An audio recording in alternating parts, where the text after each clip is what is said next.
Əziz müəllimlər, birinci və ikinci mövzularımız təkrar dərs izahlarına başlayıram. Hansı ki, bu video izah çalışdığımız qədər lakonik olacaq. Birinci və ikinci mövzuda olan əsas hissələr hansılardır, onları təkrar edəcəyik bu video izahda. Əziz müəllimlər, kurikulum nədir? Bu sual əsasına başlayırıq. Əslində bu mövzu ilə bağlı, bu sualla bağlı çox geniş cavablar deyə bilərik.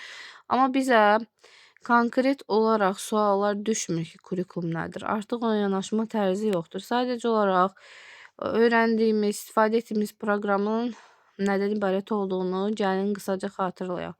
Yaranma tarixi barədə burada geniş məlumat var. Videonu dayandırıb qeyd edə bilərsiniz. Mən sizi bu informasiyaları yormaq istəmirəm. Qısaca olaraq deyə bilərəm ki, Amerikada tətbiq olunub 1918-də, Azərbaycanda isə 90-cı illərin sonundan termin kimi 2008-dən etibarən isə ölkəmizdə tətbiq olunur. Zəruri edən ölkəmizdə bir çox səbəblər oldu.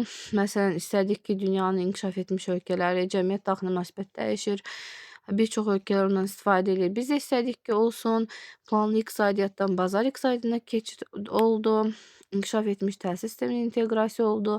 Əvvəlki proqram indiki dövrün uşaqlarına uyğun gəlmədi, müasir dövrün tələblərinə cavab vermədi və işarə kimi səbəblər kurikulumu zəruri edən əsas səbəblər oldu.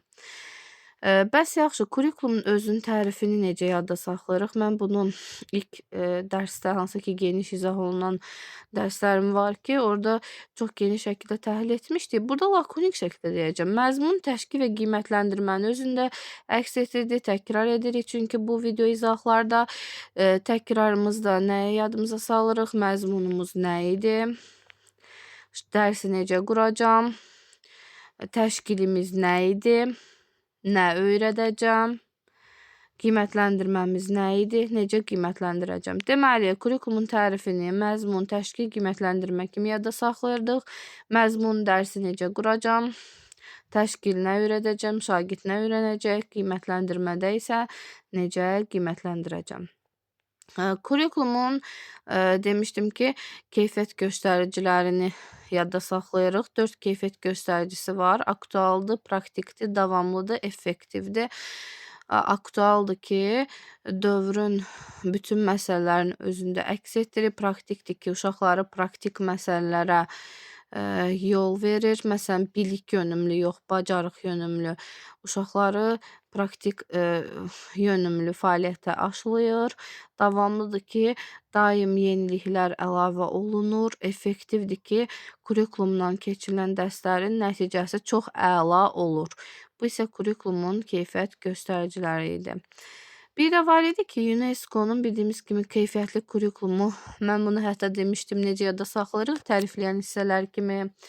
Yəni, aydın məqsədlərə cavab verir, dövrün tələblərinə uyğundur, şagirdə yönəmlidir, yəni şagirdin maraq və ehtiyaclarını nəzərə alır, gələcəyə yönəmlidir, ədalətlidir, inklüzivdir. Yəni, inklüziv sözün mənası nə idi? Təhsilin əlçatan olması idi. Çünki bəzi sağlamlığında məhdud olan şagirdlərimiz var ki, onları da cəmiyyətin bir üzvünə, yəni təhsil əlçatan edir. Uşaqlarla digər uşaqlarla təhsil almasına artıq imkan verir bu proqram. Açıqdır, çevikdir, ardıcıllıq və əlaqəlilik gözlənilir. Bunlar da bizim kurikulumun keyfiyyət göstəriciləri idi. Bir də əziz müəllimlər, orada birinci dərsdə əlavə olaraq da qeyd edə bilərəm ki, orada kurikulum uşaqların, özümüzün həyat fəaliyyətimizə, iş fəaliyyətimizə təsir göstərir, yəni nəticəsi yüksəkdir. Daha sonra isə əziz müəllimlər, kurikulumun prinsiplərinə keçid alırıq. Kurikulumun gəlin görək hansı prinsipləri var. Kurikulumun 6 əsas prinsipi var. Şagird yönümlülük, şəxsiyyət yönümlülük, tələb yönümlülük, nəticə yönümlülük, inteqrativlik və qiymətləndirmə standartları.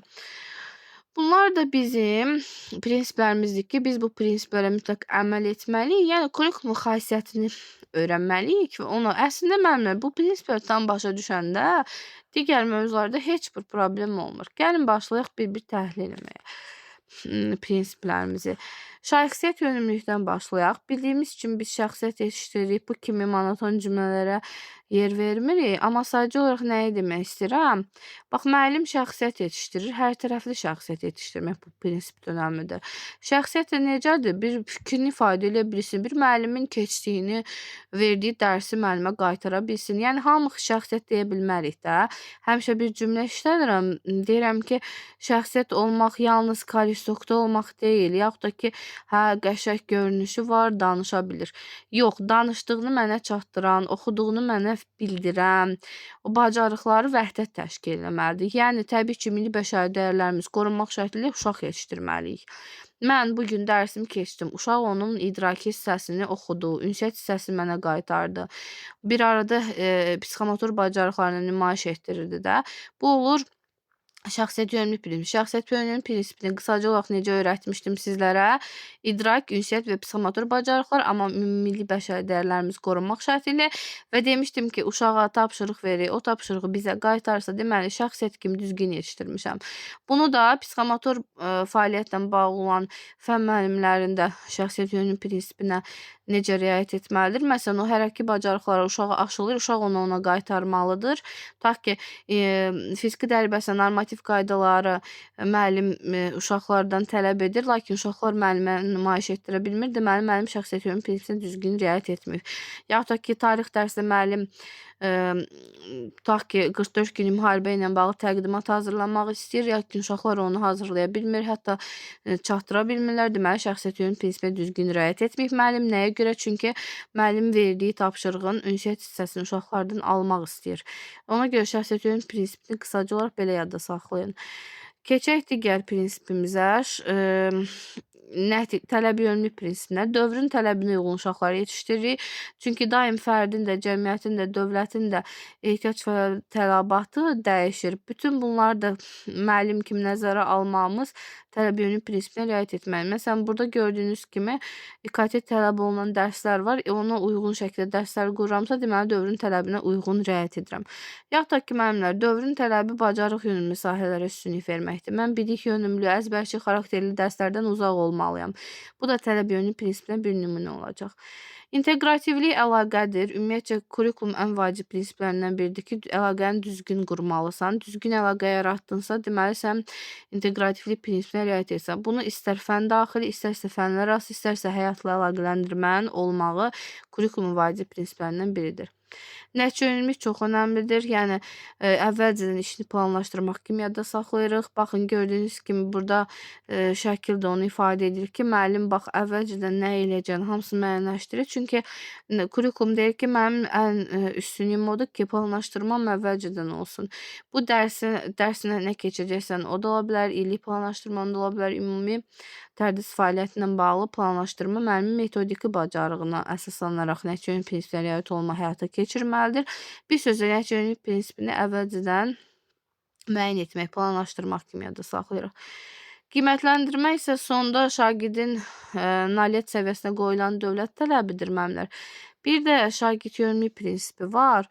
Şagird yönümlü prinsipi şagirdin maraq, ehtiyac və tələbatlarının nəzərə almaqdır. Tutaq ki, bax, müəllim istəyir, müəllim şagirdlə maraqlı üsul olaraq dərs keçib. Növbət və şagird yenə eyni o üsulla dərs keçmək istəyir. Lakin müəllim deyir ki, siz kimsiz ki, mən özüm necə bilirəm, elə dərs keçirəm. Burada şagirdin ön plana çəkmir, öz fikrini əsas tutur. Deməli, şagird yönümlü prinsipinə düzgün riayət etməyib. Şagird yönümlü prinsipi, tutaq ki, müəllim bir şagirdin istedadını bilir, onun ehtiyacını bilir, lakin onu nəzərə almırsa pozacaq. Amma nəzərə alsa pozmayacaq. Potensial imkanlarına uyğun mühit quracaq. Yəni 6-da oxuyanlara 6-da oxuyan səviyyədə dərslər quracaq. Bu isə əzizlərimlər bizim qiymətləndirmə prinsipimizdir. İkinci dərsimiz isə təhsil haqqında qanun seçməsidir. Təhsil haqqında qanun çox genişdir. Biz yalnız müəyyən seçmələri öyrənirik. Bildiyimiz kimi konstitusiyamızda konstitusiyamız 95-ci ildə deməli Azərbaycan Respublikasının konstitusiyası qəbul olunmuşdur. Bizim təhsil haqqında qanunumuz deməli Azərbaycan Respublikasının qanunvericiliyinin əsas sənədidir. Burada təhsil məqsədi, təhsil prosesinin iştirakçılarının hüquq vəzifələri, təhsil sisteminin sərbəst fəaliyyət və inkişafı üçün hüquqi təminatların yaradılması müəyyən edir və bütün təhsil münasibətinin tənzimlənməsi təhsil haqqının qanunun tərkib hissəsindədir. Biz yalnız müəyyən o seçmələri keçəcəyik. Birinci olacaq maddə 12 təhsil formaları. Təhsilin 3 əsas forması var əziz müəllimlər. Formal odur ki, rəsmi bir qaydada sənədlə biz yekunlaşırıq. Qeyri-formal odur ki, hansı bir kursa falan gidiyor, oradan sənəd alırıq. İnformal odur ki, özümüz haqqında biliyə sahibiyik və müəyyən bilik əldə edib bu informasiyanı tutaq ki, xarici dili öyrənirik, özümüz öyrənirik də o proqramı, yaxud da ki, kurikulum öyrənirik, informal biliyimizdir. Yəni rəsmi yaxud da ki, hər hansı bir kursdan yox, özümüz özlərimizə çalışaraq informal bilik əldə edirik. Bunlar da hamısı müvafiq icra hakimiyyəti tərəfindən idarə olunur. Daha sonra əziz müəllimlər, təhsil formaları 3 oldu. İndi isə alma formalarıdır. Əyani, qiyabi, distant, sərbəst, evdə təhsil, stasionar təhsil və fərdi təhsil kimi öyrənəcək. Gəlin hər birini təhlil edək. Əyani ilə aydın olduğu kimi gedirik müəssisədə əyani dərs alırıq. Qiyabi müəyyən o semestrlər olur. Distant məsafədən olur. Sərbəst eksternat isə nə zaman baş verir? Gəlin onu təhlil edək. Deməli, sərbəst o zaman olur ki, məsələn, müəyyən sağlamlığında problem, uzun müddətli dərsdən kənar qalıb, yaxud da ki, məsələn, məktəb oxuya bilməyib, müəyyən problemlərdən, məsələn, onlar eksternat qaydada, məsələn, adi məktəbdə gedir, sonra məktəbdə eksternat qaydada imtahanlar təşkil olunur. Orada ümumi fənlərdən imtahan verir. Sonra tutaq ki, istəyir ki, şəhadətnaməsini alsın, yaxud da ki, universitetə versin, sonra demin normal qayda olan imtahanlarında iştirak eləyir. Yəni, sərbəst eksternat təhsil imkan yaradır ki, sən tutaq ki, məktəbdə müəyyən problemin olub, oxuya bilməmsən, sonra müraciət edib sərbəst eksternat təhsil alma formasının imtahanlarında iştirak eləyib şəhadətnamə yaxud da ki, attestatını ala bilirik. Bu cür olur bir. Bir də əziz müəllimlər, bəzən olur ki, xüsusi istedadı var və o istedadının istifadə edib, tutaq ki, 4-də oxuyur, 5-də istəyir ki, oxusun, imtahan verir. Bu da eksternat qaydada təşkil olunur. Evdə təhsil isə heç cür imkanı yoxdur, sağlamlıq imkan vermir, məktəbə gəlsin. Bu evdə təhsil alma formasına aiddir ki, müəllimlər gedir, evdə dərs keçir. Onların da özlərinin xüsusi proqramı olur, günləri olur, cədvəl olur. Müəllimlər gedib dərs keçirlər. Evdə məktəbə gələ bilməyən uşaqlar evdə təhsil alma formasından istifadə edir. Yəni, bu hüququndan istifadə edilir. Stasionar təhsil isə müəllimlər, bəzi uşaqlar var ki, onlar 21 gündən artıq tibbi müəssisədə deməli, müalicə alır. Bu zaman sosial psixoloji komissiyanın qərarı ilə stasionar təhsil alma forması yaradılır ki, hansı ki, həmin müəssisədə uşaqlar təhsil alırlar və müəllimlər gedir. Fərdi isə 2 cür ola bilir. Müəyyən, məsələn, istedadı var, xüsusi qabiliyyəti var, olimpiyadaya falan hazırlaşır. O da yerli idarəetmə tərəfindən müəyyən olunur ki, fərdi təhsil alsın. Yaxud da ki, yaş məsələn uyğunluğu olmur. Bu zaman deməli, fərdi təhsil alma imkanları uşaqlar üçün yaradılır. Daha sonra isə əziz müəllimlər, biz təhsil prosesi iştirakçılarına nəzər salaq. Maddə 31-də. Bax, təhsil alan, təhsil verən valideyn, təhsil idarəetmə orqanı, bələdiyyələr, təlim-tərbiyə prosesində fiziki və hüquqi şəxslərin hər biri təhsil prosesinin iştirakçısıdır. Yəni, müəllimlər, kitabxanaçılar, kursantlar, istənilən müəssisədə təhsil alan hər kəs təhsil prosesinin iştirakçısıdır. Amma bunu təhsil verən kimi düşünsək, müəllimlər, bax, bu pedaqoji heyətin hamısı təhsil verən kimidir. Hətta kitabxanaçılar, pedaqoqlar, psixoloqlar da təhsil verən kimi düşünürük. Amma məsələn, o digər o qeyri-pedaqoji heyət hesab olunmur. Onlar sadəcə təhsil prosesinin iştirakçılarıdır. İndi biz əziz müəllimlər, pillə ilə səviyyə anlayışını təhlil edəcəyik. Bildiyimiz kimi, körtəbii surətdə təhsilimiz idarə olunmur da, pillə ilə səviyyələr olaraq qruplaşdırılır. Elə bir balaca vaxtdan böyük yaşacan hansı pillə və səviyyələrdən keçir, onları təhlil edir. Birinci bağçadayıq, bu olur məktəbə qədər. Sonra ümumi təhsil, məktəbdəyik, sonra peşə, orta ixtisas və ali təhsil. Bunlar bizim pillələrimizdir.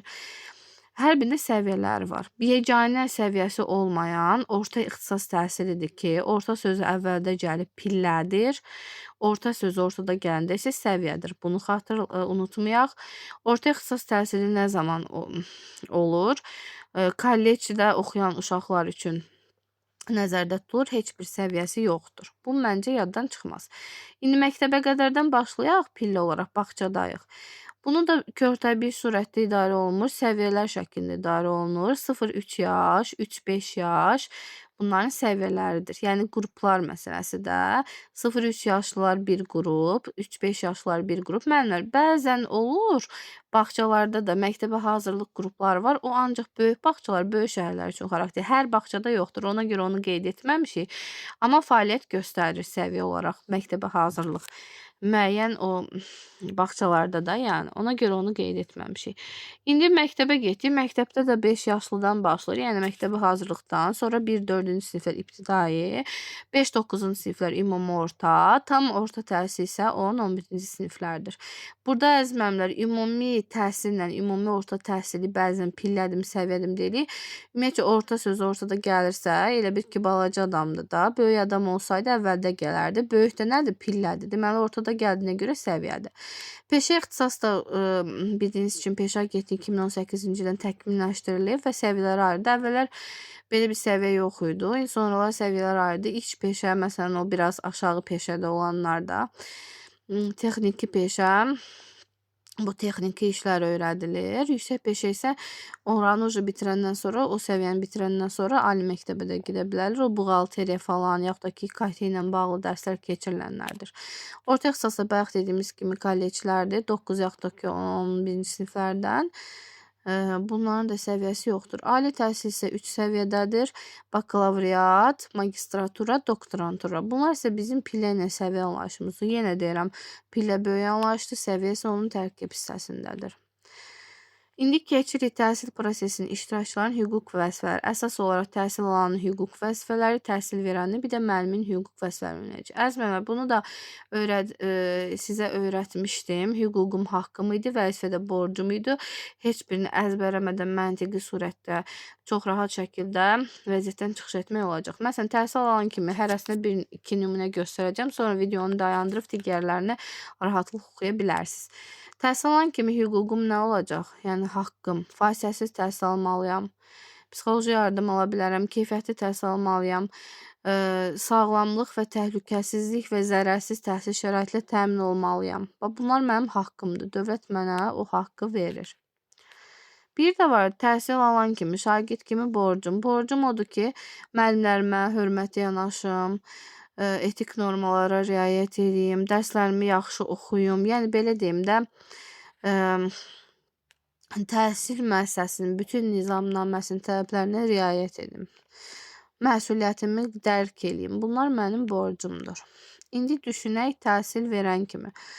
Müəllim kimi haqqım və vəzifəm var. Haqqım odur ki, istədiyim tədris forma metodunu seçə bilərəm. Sonra istədiyim halda vəzifəmi dəyişə bilərəm. Yəni müvafiq seçkili vəzifələrə seçmək və seçilmək haqqım var. Sonra şərəf və layiqətimə hörmətlə yanaşmamı tələb etmək haqqım var. Bunlar mənim müəllim kimi haqqımdır, yəni hüququmdur. Bəs yaxşı, müəllim kimi borcum nə olacaq? Təbii ki, borcum olacaq ki, uşaqlarıma məsələn proqramı mənimsədim, sonra sertifikasiya imtahanından keçim. Bunlar mənim borcumdur, yəni vəzifəmdir. Bir sözlə vəzifəm nə olacaq? Borcum. Bu da slaytda unudulubdur, ona aid hissə. Yəni sadəcə olaraq bunu deyirəm ki, yəni yadda saxlayın ki, müəllim kimi borcum, bax bu nümunələr ola bilər, vəzifəm yəni. Valideyn kimi haqqım və hüququma keçək. Valideyn kimi haqqım odur ki, istədiyim yetkinlik yaşına çatamayan övladım üçün istədiyim müəssisəni seçə bilərəm. Dərsdən bağlı davamiyyət haqqında məlumat ala bilərəm. Əməkdaşlıq edə bilərəm təhsil müəssisəsinə. Bir də müəllimlər, burada çox önəmli hissə var. Müəllimin dərsində oturum, müəllimdən icazəsiz, bu mənim haqqımdır deyə belə bir valideynin hüququ yoxdur. Müəllimin icazəsi ilə gəlib dərsdə otura bilər. Valideynin bir də borcu nədir? İcbari təhsildə təhsil alan uşaqları ümumi orta təhsildən söhbət gedir. Bildiyiniz kimi Azərbaycanda ümumi orta təhsil icbaridir və onun məsuliyyətini valideynlər daşıyır ki, uşaqlar 9-cu sinifə qədər icbari oxumalıdır. Övladıma Bu mənim borcumdur. Yəni bunu icbari təhsil almaq istəmirəm. Sonra övladımı düzgün tərbiyə etmək, humanist və vətənpərvərlik ruhunda tərbiyə etmək, qanvericidə verilmiş digər vəzifələri tutmaq bunlar mənim borcumdur. Bütün bu dediklərimiz əzməmlər deməli bizim 1-ci və 2-ci mövzumuzda imtahana düşəcək tipli ən vacib baxın nələri bilməliyik onları qeyd etdim. Çalışdığımız qədər lakonik şəkildə. Ümidvaram ki, hər birimiz üçün faydalı olacaq. Diqqətinizə görə minnətdarım.